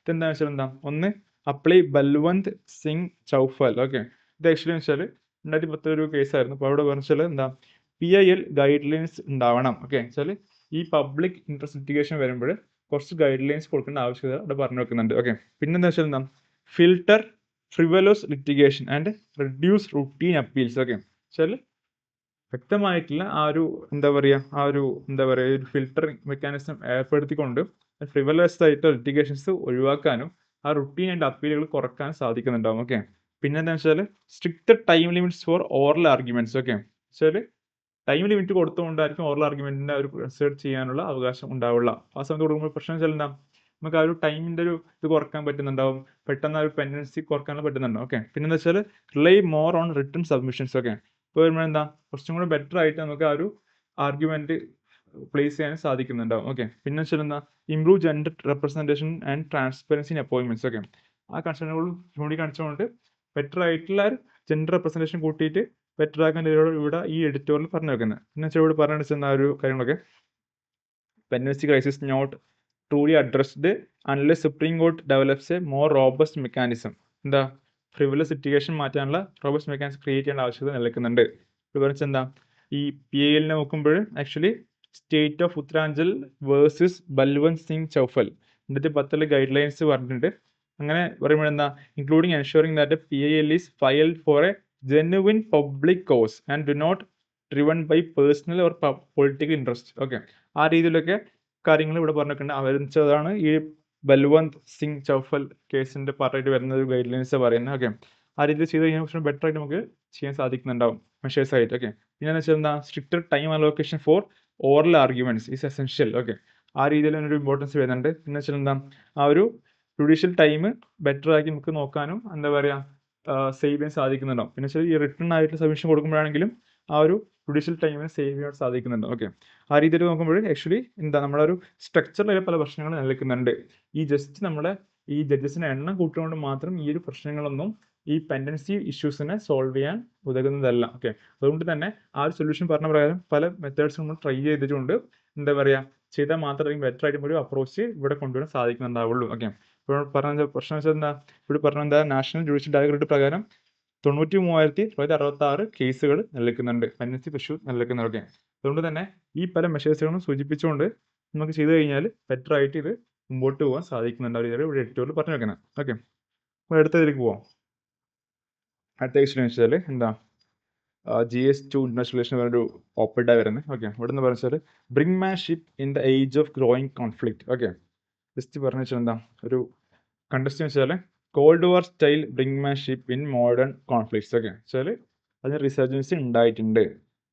ഇത് വെച്ചാൽ എന്താ, ഇറാൻ, US, റഷ്യ, ഉക്രൈൻ, നമ്മൾ ചൈനയുടെ മാരിടൈം ക്ലെയിംസുകൾ, നോർത്ത് കൊറിയയുടെ ന്യൂക്ലിയർ ടെസ്റ്റുകൾ, ആ ഒരു കണ്ടസ്റ്റിലാണ് ആക്ച്വലി ഈ ഒരു എന്താ പറയുക resurgence of cold war style brinkmanship in modern conflict പറഞ്ഞുകൊണ്ട് ചൂണ്ടിക്കാണിക്കുന്നത്. ഓക്കെ, ഈ ബ്രിങ്മാൻഷിപ്പ് എന്ന് വെച്ചാൽ ഇവിടെ പറയുന്നത് എന്താ, deliberate escalation of conflict to the edge of war to force adversary to concede or negotiate. Okay, ശരി, ഇപ്പം ബ്രിങ്മാൻഷിപ്പ് പറയുമ്പോൾ എന്താ, ഡെലിബറേറ്റ് എന്താ മനഃപൂർവ്വം തന്നെ എസ്കലേഷൻ ചെയ്തുകൊണ്ട് എന്താ ഈ അപ്പുറത്തെ ആൾക്കാർ അല്ലെങ്കിൽ ഫോഴ്സ്ഫുൾ ആയിട്ടൊരു നെഗോഷിയേഷൻ കൊണ്ടുവരാൻ വേണ്ടിയിട്ട് അല്ലെങ്കിൽ ഒരു കൺസെഷൻ കൊണ്ടുവരാൻ വേണ്ടിയിട്ട് ആ രീതിയിലേക്ക് കൊണ്ടുവരുന്ന ഒരു എന്താ പറയുക ഒരു സിറ്റുവേഷൻ, ഒരു ടൂൾ, ഒരു മെത്തേഡാണ് എന്താ ബ്രിങ്മാൻഷിപ്പ് കൊണ്ട് പറഞ്ഞു വെക്കുന്നത്. ഓക്കെ, അത് ആക്ച്വലി നമ്മുടെ ഈ ഒരു കോൾഡ് വാറിന് ആ ഒരു ഇതിന് ശേഷം തന്നെ, ആ ഒരു ബ്രിങ്മാൻഷിപ്പിന് ശേഷം ആ ഒരു കോൾഡ് വാർ ടൈം ഒരുപാട് രീതിയിൽ ഉണ്ടായിട്ടുണ്ട്. ഓക്കെ, അതിനുശേഷം ഇപ്പോഴും ഈ റീസെന്റ് ആയാലും മോഡേൺ കോൺഫ്ലിക്റ്റിൽ നോക്കുമ്പോൾ ആ റിസർജൻസ് ചൂണ്ടിക്കാണിച്ചുകൊണ്ടാണ് ഇവിടെ നെറ്റുകൾ തുറന്നു വെക്കുന്നത്. ഓക്കെ, ഇവിടെ എന്ന് പറയുന്നത് വെച്ചാൽ എന്താ, കോൾഡ് വാർ ഒറിജിൻസ്. ഓക്കെ, വെച്ചാൽ ബെർലിൻ ബ്ലോക്കേഡ് 1948-49 സമയത്ത് ബെർലിൻ ബ്ലോക്കേഡ്, കൂടാതെ എന്താ ക്യൂബൻ മിസൈൽ ക്രൈസിസ് 1962. ഓക്കെ, അവിടെയൊക്കെ ഈ ഒരു എന്താ പറയുക want of nuclear escalation risks. Okay, ഈ ഒരു ബ്രിങ്മാൻഷിപ്പ് അത് സീൻ ചെയ്തിട്ടുണ്ട്. ഓക്കെ, ആ ഒരു ടൈമിൽ. പിന്നീട് ഇപ്പം എന്താ കുറച്ചുകൂടി ബെറ്റർ ആയിട്ട് അത് വലിയൊരു പല ഫോമുകളിൽ വന്നിട്ടുണ്ട്. ഓക്കെ, ഇവിടെ പറഞ്ഞതെന്ന് വെച്ചാൽ ടെററിസം ആസ് ബ്രിങ്മാൻഷിപ്പ്. പക്ഷേ എന്നുവെച്ചാൽ എന്താ, നോൺ സ്റ്റേറ്റ് ആക്ടേഴ്സ് അല്ല, Al Qaeda, ISIS, okay, Islamic state ഒക്കെ നോക്കിയിട്ട് എന്താ provoke disproportionate state responses to gain attention. Okay, അപ്പം ഈ ടെററിസം തന്നെ ബ്രിങ്മാൻഷിപ്പ് ആയിട്ട് മാറിയിട്ടുള്ള കാര്യം ഇവിടെ പറഞ്ഞേക്കുന്നത്. ഓക്കെ, ചൂണ്ടിക്കാണിക്കുകയെന്ന് വെച്ചാൽ എന്താ, ഫസ്റ്റ് നമ്മൾ പറഞ്ഞ ബ്രിങ്മാൻഷിപ്പ് എന്താന്ന് പറഞ്ഞു. ഓക്കെ, ഇത് വരുന്ന കാരണം വെച്ചാൽ Iran's closure of Strait of Hormuz. Okay, and the blockade by United States Iranian ports. Okay, അപ്പം ഈ ഇറാൻ US ഇഷ്യൂ തന്നെ ഇറാൻ എന്താ ആ ഒരു ക്ലോഷർ ഓഫ് സ്ട്രെയിറ്റ് ഓഫ് ഹോർമൂസും സെയിം ടൈം US തന്നെ ആ ഒരു ഇറാനിയൻ പോർട്സിന് ആ ഒരു എന്താ പറയുക ബ്ലോക്ക് ചെയ്തൊക്കെ ഈ ഒരു ബ്രിങ്മാൻഷിപ്പിന്റെ എക്സാമ്പിൾ ആയിട്ട് മാറുന്നുണ്ട്. ഓക്കെ, ആ കണ്ടസ്റ്റിലാണ് ഈ ബ്രിങ്മാൻഷിപ്പ് എന്താന്ന് പറഞ്ഞത്. ബ്രിങ്മാൻഷിപ്പ് എന്താ പറഞ്ഞ വെച്ചാൽ ഈ ഒരു കോൾഡ് വാർ ടൈമിലാണ് കോയിൻ ചെയ്തിട്ടുള്ളത് ടേം എന്നുള്ളത്. ഓക്കെ, പിന്നെന്താ ആ ഒരു Berlin blockade, Cuban missile crisis ഒക്കെ ഇതിൻ്റെ ഒരു പാർട്ടായിട്ട് കാര്യങ്ങൾ ചൂണ്ടിക്കാണിക്കുന്നുണ്ട്. ഓക്കെ, പിന്നെന്താ പറഞ്ഞ വെച്ചാൽ എന്താ ഇവിടെ പല മെത്തേഡ്സ് ഓഫ് നോക്കുമ്പോൾ പല ഫോം നോക്കുമ്പോൾ എന്താ ഒന്ന് വെച്ചാൽ terrorism as emerged as a principal instrument of brinkmanship. Okay, അതെന്താ വെച്ചാൽ എന്താ frequently used by non state actors. വെച്ചാൽ നമ്മുടെ ആ ഒരു അൽ-ഖ്വയ്ദ, ISIS ഒക്കെ പോലുള്ള ഈ ഒരു ആൾക്കാരാണ് ആക്ച്വലി വെച്ചാൽ ഇങ്ങനെ രീതിയിലുള്ള ഡിസ്പ്രൊപ്പോർഷനേറ്റ് ആയിട്ടുള്ള സ്റ്റേറ്റ് റെസ്പോൺസ് കൊടുത്തുകൊണ്ട് എന്താ ഇന്റർനാഷണൽ അറ്റൻഷൻ ഗെയിൻ ചെയ്യാൻ വേണ്ടിയിട്ടുള്ള ഒരു മെത്തേഡാണ് ഇവിടെ ടെററിസം ആസ് ബ്രിങ്മാൻഷിപ്പ് കൊണ്ട് ചൂണ്ടിക്കാണിക്കുന്നത്. ഓക്കെ, പിന്നെന്താ വെച്ചാൽ പ്രോക്സി ബ്രിങ്മാൻഷിപ്പ്. ഓക്കെ, ഇത് ചെയ്യുന്ന വെച്ചാൽ ഈ നമ്മുടെ പാകിസ്ഥാൻ, ഇറാനൊക്കെ ഇവിടെ ചൂണ്ടിക്കാണിക്കുന്നത്. ഓക്കെ, ഇവിടെ പറയേണ്ടത് വെച്ചാൽ എന്താ പ്രോക്സി ബ്രിങ്മാൻഷിപ്പ് വെച്ചാൽ എന്താ states like Pakistan and Iran use proxies to weaken stronger powers. Okay, വെച്ചാൽ റീസെന്റ് ആണെങ്കിൽ എന്താ ഹമാസ് അറ്റാക്ക് ഓൺ ഇസ്രായേൽ 2023 ഇസ്രായേലിന് ഹമാസ് അറ്റാക്ക് ചെയ്ത സമയത്ത് അത് ആക്ച്വലി ഇറാന്റെ പ്രോക്സി രീതിയിലൂടെ ചൂണ്ടിക്കാണിക്കുന്നതൊക്കെ. അപ്പം അതുകൊണ്ട് തന്നെ പ്രോക്സി ബ്രിങ്മാൻഷിപ്പ് നിലനിൽക്കുന്നുണ്ട്. ഓക്കെ, ഇപ്പം പാകിസ്ഥാനൊക്കെ ആണെങ്കിൽ പല രീതിയിലേക്കും ആ ടെററിസ്റ്റ് പാകിസ്ഥാനൊക്കെ ഒരു ഫണ്ട് ചെയ്തിട്ടൊക്കെ ഇന്ത്യക്കെതിരെ ആക്രമണം അഴിച്ചുവിടുന്ന കാരണം വെച്ചാൽ ഈ ഒരു രീതിയിൽ പ്രോക്സി ഇതായിട്ട് ചൂണ്ടിക്കാണിക്കാൻ സാധിക്കുന്ന കാര്യമാണ് കേട്ടോ. ഓക്കെ, പിന്നെന്താ പറയുക വെച്ചാൽ എന്താ ഇവിടെ പറഞ്ഞ വെച്ചാൽ like great power examples. Okay, വെച്ചാൽ US prefers brute force or economic coercion. Okay, ഇപ്പോൾ റീസെൻ്റ്ലി നമ്മൾ കണ്ടു എന്താ ഇറാൻ ആ ഒരു US ഇഷ്യൂ വന്നപ്പോൾ US ആണെങ്കിൽ ഒരുപാട് സാങ്ഷൻസ് കൊടുത്തു. പിന്നെ മാത്രമല്ല വെച്ചാൽ ഈ ഒരു എക്കണോമിക്കലി നോക്കുമ്പോഴെന്താ ഇറാന്റെ പോർട്സിനെ ബ്ലോക്ക് ചെയ്ത് വെച്ചിട്ടുണ്ടായിരുന്നു. ഓക്കെ, അതെന്താണെന്ന് വെച്ചാൽ ഈ ഇറാനെ പിന്നെ ഈ ഒരു നെഗോഷിയേഷൻ ടേബിളിൽ കൊണ്ടുവരാൻ വേണ്ടിയിട്ടാണ് ഈ ഒരു രീതിയിലുള്ള ആക്ടുകൾ യൂസ് ചെയ്തിട്ടുണ്ടായത്. ഓക്കെ, എന്താ വെച്ചാൽ എന്താ blockade of Iran shows brinkmanship use. Okay, പിന്നെ ഇറാൻ ചെയ്തെന്ന് വെച്ചാൽ എന്താ counter brinkmanship by blocking Strait of Hormuz. Okay, അപ്പം നമ്മൾ പറഞ്ഞ എന്താ സ്ട്രേറ്റ് ഓഫ് ഹോർമൂസ് എന്താ ഒരു 20% ഓഫ് ഓളം എന്താ ഓയിൽ ട്രേഡ് പോകുന്ന ഒരു സ്ട്രേറ്റ് ആണ് സ്ട്രേറ്റ് ഓഫ് ഹോർമൂസ് എന്നുള്ളത്. ഒരു ചോക്ക് പോയിന്റ് ആണ്, അത് മാരിടൈം ചോക്ക് പോയിന്റ് ആണ് വരുന്നത്. അതുകൊണ്ട് അതിന് ഇമ്പോർട്ടൻസ് അവിടെ വരുന്നുണ്ട്. അത് കൺട്രോളിലുള്ള ഒരാളാണ് ഇറാൻ എന്നുള്ളത്. അതുകൊണ്ട് തന്നെ അവർ ആ ഒരു ക്ലോസർ ചെയ്തപ്പോൾ പ്രശ്നം വെച്ചാൽ അത് ആക്ച്വലി അത് ബ്രിങ്മാൻഷിപ്പ് ആയിട്ടാണ് ഇവിടെ ചൂണ്ടിക്കാണിക്കുന്നത്. ഓക്കെ, അപ്പോൾ ആ രീതിയിലേക്ക് കൺസിഡർ ചെയ്തുകൊണ്ട് ഇവിടെ പറഞ്ഞേക്കുന്നത്. ഓക്കെ, ഒരു എക്സാമ്പിൾ ആയിട്ട്.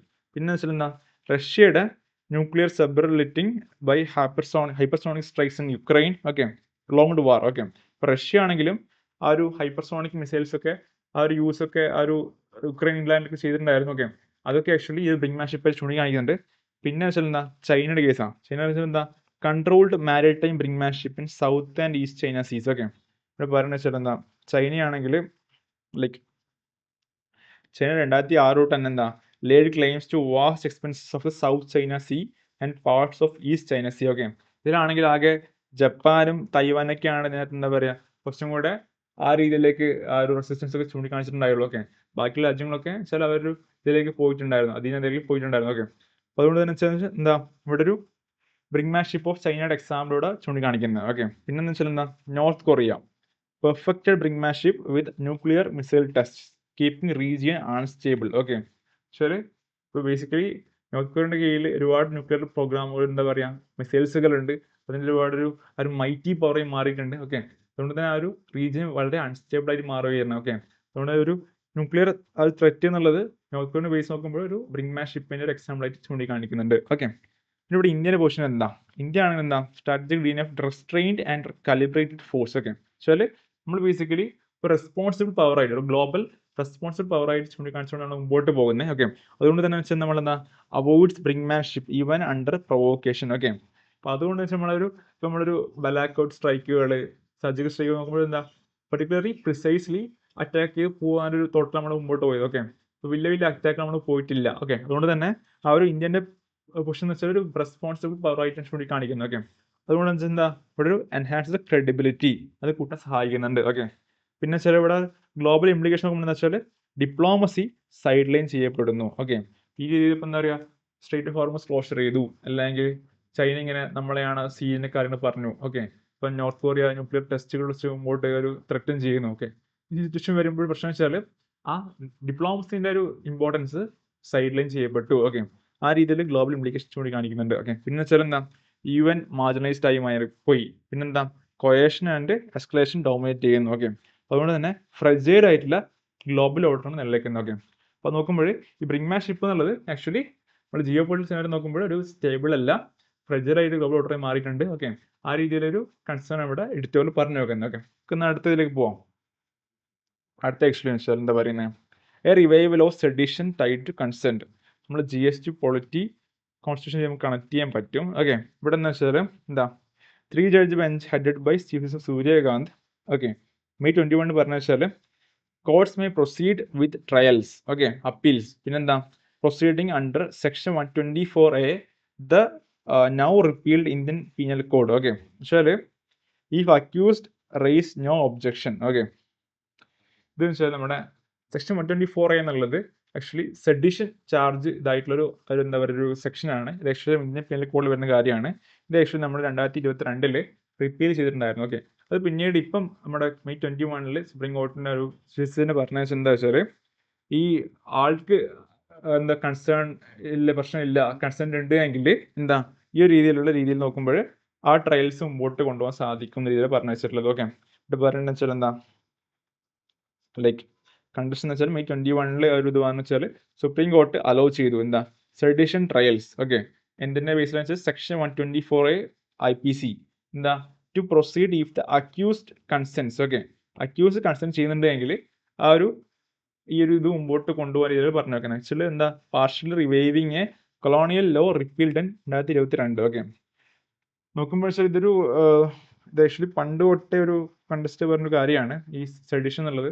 എന്താ ഒരു എല്ലാവരും നോക്കുമ്പോൾ എന്താ ഒരു സ്റ്റേറ്റിനെതിരെ ആ ഇഷ്യൂ ചെയ്യാൻ പറ്റില്ല, പല പ്രശ്നങ്ങൾ സൂചിപ്പിക്കാൻ പറ്റില്ല, ക്രിറ്റിസൈസ് ചെയ്യാൻ പറ്റില്ല. ആ രീതിയിലൊക്കെ പല പ്രശ്നങ്ങൾ ഈ സെഡിഷൻ ചാർജുകളിൽ ഉണ്ടായിട്ടുണ്ട് മുമ്പോട്ട്. ഓക്കെ, അതുകൊണ്ട് ഒരു എന്താ പറയുക, ക്രിട്ടിക്കൽ നോക്കുമ്പോൾ ഒരു പ്രശ്നബാധിതമായൊരു ഹൈലി അത്രയും അറ്റൻഷൻ കിട്ടിയിട്ടുള്ള ഒരു ചാർജാണ്, ഒരു സെക്ഷനാണ് സെക്ഷൻ 124A എന്നുള്ളത് നമ്മുടെ സെഡിഷൻ ചാർജ് വരുന്നത്. ഓക്കെ, ഇപ്പോൾ പറഞ്ഞ സെക്ഷൻ 124 IPC സെഡിഷൻ എന്ന് വെച്ചാൽ എന്താ, colonial law criminalising speech against the state. Okay, സ്റ്റേറ്റിനെതിരെയുള്ള സ്പീച്ചിനെ ക്രിമിനലൈസ് ചെയ്യുന്ന ഒരു ചാർജ് ഇതാണ് കൊളോണിയൽ ലോ ആണ് സെഡിഷൻ എന്നുള്ളത്. ഓക്കെ, ഇത് ആക്ച്വലി റിപ്പീൽഡ് ആയിരുന്നു. ഓക്കെ, എന്താ സിൻസ് SG വോംബാറ്റ്കർ 2022 ആ ഒരു കേസിൽ. ഓക്കെ, ഇത് ആക്ച്വലി ഇത് ഫ്രോസൺ ചെയ്തിട്ടുണ്ടായിരുന്നു. ഓക്കെ, പക്ഷെ പിന്നീട് ഇപ്പോൾ വെച്ചാൽ എന്താ കൺസെന്റ് ബേസ്ഡ് റിവൈവൽ വന്നിട്ടുണ്ട്. ഓക്കെ, ഇതെന്താ വെച്ചാൽ accused may opt for trial avoids എന്താ ആ ഒരു indefinite delay but creates unequal treatment. Okay, എന്നുവെച്ചാൽ ഈ ഒരു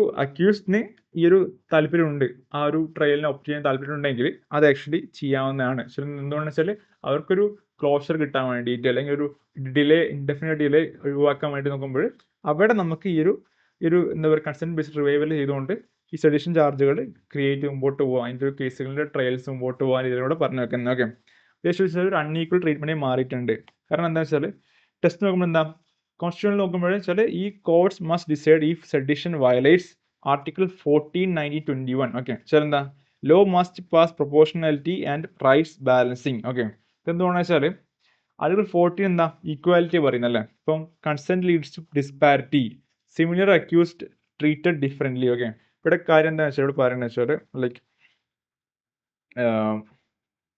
practical problems may also arise for lower courts if one accused is willing to be tried under section 124A while his co-accused may not. Okay, ശരി, ഇപ്പോൾ രണ്ടുപേർ accuse വരുന്നെങ്കിൽ co-accused അവർക്ക് വേണ്ട, മറ്റേ ആൾക്ക് വേണമെന്നാണെങ്കിൽ അത് ആക്ച്വലി അവിടെ ഒരു പ്രാക്ടിക്കൽ പ്രോബ്ലം നിലനിൽക്കുന്നുണ്ട്. ഓക്കെ, അത് നോക്കുമ്പോൾ പ്രശ്നം വെച്ചാൽ എന്താ ഈ ഒരു ആർട്ടിക്കിൾ 14 പ്രകാരം ഈ ഒരു കൺസെന്റ് എന്നുള്ളത് ലീഡ്സ് ടു ഡിസ്പാരിറ്റിയിൽ പോവില്ലേ. ഓക്കെ, സിമിലർ അക്യൂസ്ഡ് ആയ ആൾക്കാർക്കും ട്രീറ്റഡ് ഡിഫറെന്റ്ലി ട്രീറ്റ്മെന്റ് ഉണ്ടാവില്ലേ, ആ ഒരു കൺസെപ്റ്റ് ചൂണ്ടിക്കാണിക്കുന്നത്. ഓക്കെ, പിന്നെ വെച്ചാൽ article 19 free speech. Okay, sedition chills criticism only violent incitement can justify restriction. Okay, ആ രീതിയിൽ അതും. പിന്നെന്താ ആർട്ടിക്കിൾ 21 ലിബർട്ടി വെച്ചാൽ ബ്രോഡ് സെഡിഷൻ ഉണ്ടാകുമ്പോൾ actually curtails liberty. Okay, rights are interlocking and must be read together. Okay, വെച്ചാൽ ഈ ഇതൊക്കെ നോക്കുമ്പോൾ ആർട്ടിക്കിൾ 14, 90, 21 ഒക്കെ ഇതിൻ്റെ ഒരു കൺസേൺ നോക്കുമ്പോൾ പ്രശ്നം നിലനിൽക്കുന്നില്ലേ, ആ രീതിയിൽ ഇവിടെ ചൂണ്ടിക്കാണിക്കുന്നു. ഓക്കെ, പിന്നെ വെച്ചാൽ എന്താ ജുഡീഷ്യൽ ഇൻകൺസിസ്റ്റൻസി എന്ന് വെച്ചാൽ 2022 ഫ്രീസ് ചെയ്തു എന്താ ക്രിയേറ്റഡ് വാഗ്നസ് ക്രിയേറ്റ് ഉണ്ടായത്. ഓക്കെ, കാര്യം വെച്ചാൽ എന്താ 2026 വന്നപ്പോഴും എന്താ clarification revives sedition partially without deciding constitutionality. Okay, വെച്ചാൽ സ്റ്റിൽ ഈ ഒരു ഇൻഡെഫിനിറ്റി ഡിലേ ഒഴിവാക്കാനും ആ ഒരു ട്രയൽസ് മുമ്പോട്ട് കൊണ്ടുപോകാൻ വേണ്ടി മാത്രമാണ് ഈ കൺസെന്റ് ഉണ്ടെങ്കിൽ ചെയ്യാൻ രീതിയിലേക്ക് സുപ്രീം കോടതി ഇപ്പം 2026 ആ റിവൈവലിൽ കൊണ്ടുവന്ന ഒരു കാരണം ചൂണ്ടിക്കാണിക്കുന്നതൊക്കെ ജസ്റ്റ് എന്താ ഒരു പ്രൊസീജിയറലായിട്ടുള്ളൊരു ബെറ്റർ ആയിട്ടുള്ള കാര്യം മാത്രമാണ്, സ്റ്റെപ്പ് മാത്രമാണ് ഇത് വന്നിട്ടുള്ളത്. ഓക്കെ, ഒരു അപ്ഡേറ്റ് മാത്രമാണ് വന്നിട്ടുള്ളത്. ഓക്കെ, സ്റ്റിൽ അത് 2022 ഫ്രീസിനകത്തുള്ളൊരു വാഗ്നസ് ക്രിയേറ്റ് ചെയ്തിട്ടുണ്ടായത്. ഓക്കെ, അതിനകത്തൊരു കാര്യം പറഞ്ഞിട്ടില്ല, ഒരു ഈ കോൺസ്റ്റിറ്റ്യൂഷണാലിറ്റി എന്താ പറയുക ഡിസൈഡ് ചെയ്തിട്ടുണ്ടായിട്ടില്ല. ഓക്കെ, ആ രീതിയിലൊക്കെയാണ് ഇതിൻ്റെ ഒരു സ്റ്റെപ്സ് ഇപ്പോൾ എടുത്തിട്ടുള്ളത്. ഓക്കെ, പിന്നെ പറഞ്ഞു വെച്ചാൽ ഇതിൻ്റെ ഹിസ്റ്റോറിക്കൽ കോണ്ടസ്റ്റ് എന്താ ഇവിടെ പറഞ്ഞു വെച്ചാൽ എന്താ sedition law rooted in colonial statutes. Okay, ഇവിടെ പറയുന്നുണ്ട് ആക്ച്വലി എന്താ like the offense sedition has been traced to the statute of Westminster 120 എന്താ പറയുക 1775 ഒരു സ്റ്റാറ്റ്യൂട്ട് ഓഫ് വെസ്റ്റ്മിനിസ്റ്റർ പ്രകാരമാണ് ഈ സെഡിഷൻ മുമ്പോട്ട് വന്നിട്ടുള്ളത്. ഓക്കെ, പിന്നെന്താ വെച്ചാൽ നമ്മുടെ പ്രൈം മിനിസ്റ്റർ ജവഹർലാൽ നെഹ്റു പറയുന്നത് എന്താ ആക്ച്വലി വെച്ചാൽ സെഡിഷൻ ആസ് ദ എന്താ ഒരു ഹൈലി ഒബ്ജക്ഷനബിൾ ആൻഡ് ഒബ്നോക്സിയസ്. ഓക്കെ, ആ രീതിയിലേക്ക് എന്താ പറയുക ജവഹർലാൽ നെഹ്റു എതിർത്ത് കൊണ്ട് പറഞ്ഞിട്ടുണ്ടായിരുന്നു. ഓക്കെ, സെഡിഷനെ കുറിച്ച്. ഓക്കെ, പിന്നെ വെച്ചാൽ എന്താ 1962 ആക്ച്വലി ഒരു കേസ് ഉണ്ടായിരുന്നു, Kedarnath Singh versus state of Bihar. Okay, ആ കേസിൽ പറഞ്ഞതെന്ന് വെച്ചാൽ എന്താ like citizen has a right to say or write whatever he likes about the government. Okay, or its measures by way of criticism or comment. Okay, ഇവിടെ എന്ന് വെച്ചാൽ criticism or comment രീതിയിലേക്ക് സിറ്റിസണിന് ഒരു എന്താ കാര്യങ്ങൾ എഴുതാനും പറയാനും അവകാശമുണ്ട്. ഓക്കെ, പക്ഷേ so long as he does not incite people to violence or with an intention of creating public disorder. Okay, sorry, നോക്കുമ്പോൾ വയലൻസ് ക്രിയേറ്റ് ചെയ്യാനോ അതല്ലാതെ ഈ ഡിസോർഡർ ക്രിയേറ്റ് ചെയ്യാനോ ഒരു ഉദ്ദേശമില്ല എങ്കിൽ ആ രീതി നോക്കുമ്പോൾ ഈ ഒരു പ്രശ്നം വരുന്നില്ല. ആ രീതിയിലാണ് ആക്ച്വലി ഇത് പറഞ്ഞു വെച്ചിട്ടുള്ളത്. ഓക്കെ, ആ ഒരു പ്രശ്നം നോക്കുമ്പോൾ ആക്ച്വലി എന്താ ഹിസ്റ്റോറിക്കൽ കോണ്ടസ്റ്റിൽ ആക്ച്വലി എന്താ ഒബ്നോഷ്യസ് എന്ന് നമ്മൾ നെഹ്റു പറഞ്ഞിട്ടുണ്ട് ഈ ഒരു സെഡിഷൻ ചാർജിന്. പിന്നെ വെച്ചാൽ upheld with limits in Kedarnath Singh 1962 എന്താ പറയുക, ഓൺലി സ്പീച്ച് ഇൻസൈറ്റിംഗ് വയലൻസ് എന്താ പണിഷബിൾ ആയിട്ടുള്ളൂ. ഓക്കെ, ബാക്കി ജസ്റ്റ് ക്രിറ്റിക്സ് ചെയ്യാൻ വേണ്ടി പ്രശ്നമില്ല, പക്ഷെ ഇൻസൈറ്റ് വയലൻസ് ഓർ പബ്ലിക് ഡിസോർഡറിനെ ചെയ്യുന്നതാണെങ്കിൽ ആണ് ഇത് പണിഷബിൾ ആയിട്ട് മാറുന്ന രീതിയിൽ പറഞ്ഞു വെച്ചല്ലോ. ഓക്കെ, ഇപ്പൊ നമ്മൾ നോക്കുമ്പോൾ ഇപ്പൊ ന്യൂ ലോ BNS വന്നപ്പോഴാണ് സെക്ഷൻ 152 വന്നിട്ടുണ്ട്. ഓക്കെ, അതിലെന്താ വെച്ചാൽ successive provision criminalising acts endangering sovereignty and unity. Okay, അവിടുത്തെ പക്ഷേ ഹാർഷർ മിനിമം സെൻറ്റൻസ് എത്രയാണ് 7 years വന്നിട്ടുണ്ട്. ഓക്കെ, ആക്ച്വലി എന്താ സെഡിഷൻ ബൈ അനദർ നെയിം, സെഡിഷന്റെ ചാർജുകൾ തന്നെയാണ് സെക്ഷൻ 152 നോക്കുമ്പോഴാണെങ്കിലും വന്നിട്ടുള്ളത്. ഓക്കെ, ആക്ച്വലി വെച്ചാൽ സെഡിഷന്റെ ചാർജ് തന്നെ പുതിയൊരു നെയിമിൽ പുതിയൊരു കാര്യത്തിൽ പറഞ്ഞത് മാത്രമേ ഉള്ളൂ രീതിയിലൂടെ പറഞ്ഞു വെക്കുന്നത്. ഓക്കെ, എന്താ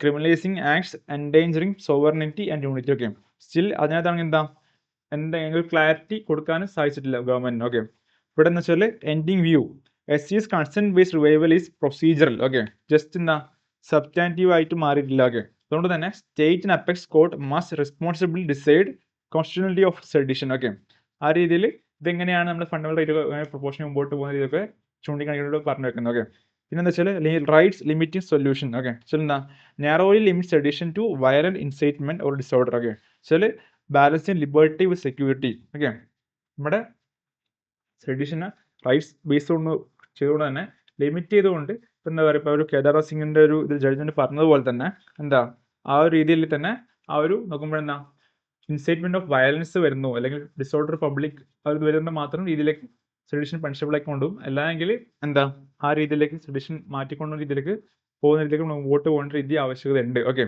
ആ രീതി നോക്കുമ്പോൾ review of sedition tied to consent എന്നുള്ളത് ജസ്റ്റ് പ്രൊസീജിയറൽ സ്റ്റെപ്പ് മാത്രമാണ് ഇപ്പോൾ നിലനിൽക്കുന്നത്. ഓക്കെ, സബ്സ്റ്റാൻറ്റീവ് ആയിട്ട് മുമ്പോട്ട് സാധിച്ചിട്ടില്ല. ഓക്കെ, അതാണ് ഇവിടെ ചൂണ്ടിക്കാണിക്കുന്നത്. ഓക്കെ, നമുക്ക് അടുത്തേക്ക് പോകാം.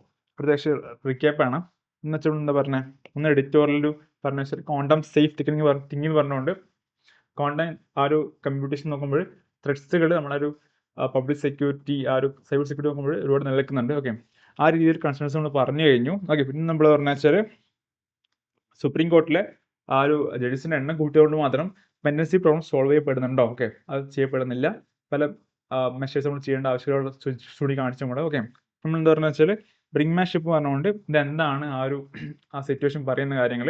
ഇപ്പം റീസെൻ്റ്ലി നമ്മളൊരു കോൺഫ്ലിക്റ്റ് നോക്കുമ്പോൾ പല എക്സാമ്പിൾസോട് ചൂണ്ടിക്കാണിച്ചു, പല ടൈപ്പ് ഓഫ് ബ്രിങ്മാൻഷിപ്പോട് ചൂണ്ടിക്കാണിച്ചു. ഓക്കെ, അതിൽ നമ്മൾ പല പ്രശ്നങ്ങൾ ചൂണ്ടിക്കാണിച്ചു. ഓക്കെ, പിന്നെ വെച്ചാൽ നമ്മൾ പറഞ്ഞ വെച്ചാൽ എന്താ സെഡിഷൻ്റെ റിവൈവൽ വന്നിട്ടുണ്ട്. ഓക്കെ, അത് ആക്ച്വലി അതിൻ്റെ പ്രശ്നങ്ങൾ എന്തൊക്കെയാണ് ചൂണ്ടിക്കാണിച്ചു. ഓക്കെ, ഇപ്പോൾ ലാസ്റ്റ് വെച്ചാൽ ലൈക്ക് നമ്മുടെ ഇന്ത്യ ഒരു ന്യൂസ് പേപ്പർ പറഞ്ഞ വെച്ചാൽ എന്താ ഇന്ന് സുപ്രീം കോർട്ടിൻ്റെ ഒരു പല ഇഷ്യൂസുകൾ പറഞ്ഞു അല്ലേ, ആ ജഡ്ജസ് എണ്ണം കൂട്ടുന്നത് മാത്രം ആ ഒരു മെയിൻ ഇഷ്യൂ സോൾവ് ചെയ്യപ്പെടുന്നില്ല. ഓക്കെ, പിന്നെ വെച്ചാൽ എന്താ നമ്മളൊരു മെയിൻലി വെച്ചാൽ സെഡിഷൻ്റെ ഇഷ്യൂ വന്നപ്പോൾ എന്താ അത് ആക്ച്വലി പല പ്രശ്നങ്ങളും എന്താ പറയുക വീക്ക്നെസ് ആയിട്ട് മാറിയിട്ടുള്ളത് നിലയ്ക്കുന്നത്. ഓക്കെ, ആ ഒരു എന്താ ക്ലാരിറ്റി കൊടുക്കാൻ സാധിച്ചിട്ടില്ല. ഓക്കെ, ആ രീതിയിൽ കൺസേൺ അവിടെ നിലയ്ക്കുന്നുണ്ട്. ഓക്കെ, ബ്രിങ്മാൻഷിപ്പ് ആണെങ്കിൽ എന്താ ആ ഒരു റീസെൻ്റ്ലി കോൺഫ്ലിക്റ്റ് നോക്കുമ്പോൾ ചൈന റഷ്യ ഇഷ്യൂ എന്താ പറയുക US ഇറാൻ ഇഷ്യൂ ഒക്കെ ആ രീതിയിൽ ബ്രിങ്മാൻഷിപ്പിന് എക്സാമ്പിൾസ് പറഞ്ഞു. ഓക്കെ, ഇത് ആക്ച്വലി ഗ്ലോബൽ നോക്കുമ്പോൾ ഒരു ഫ്രെസിയൽ ഗ്ലോബൽ ഓർഡറിലേക്ക് ചൂണ്ടിക്കാണിച്ചു മുമ്പോട്ട് പോകുന്നു. ഓക്കെ, ഗ്ലോബൽ സെക്യൂരിറ്റി എന്താ പറയുക ജിയോ പൊളിറ്റിക്കൽ സെക്യൂരിറ്റി നോക്കുമ്പോൾ അത് മുമ്പോട്ട് പോകുമ്പോൾ ഒരു കൺസേൺ ആയിട്ട് മാറിയിട്ടുണ്ട്. ഓക്കെ, ആ രീതിയിൽ ചൂണ്ടിക്കാണി ഒരു വൈൻഡപ്പ് ചെയ്യാണ്. ഓക്കെ, പിന്നെ ചില നമ്മൾ നെക്സ്റ്റ് ആർട്ടിക്കിൾസും കാര്യങ്ങളൊക്കെ അടുത്ത ദിവസം കാണാം. Okay, so thank you so much. Bye bye.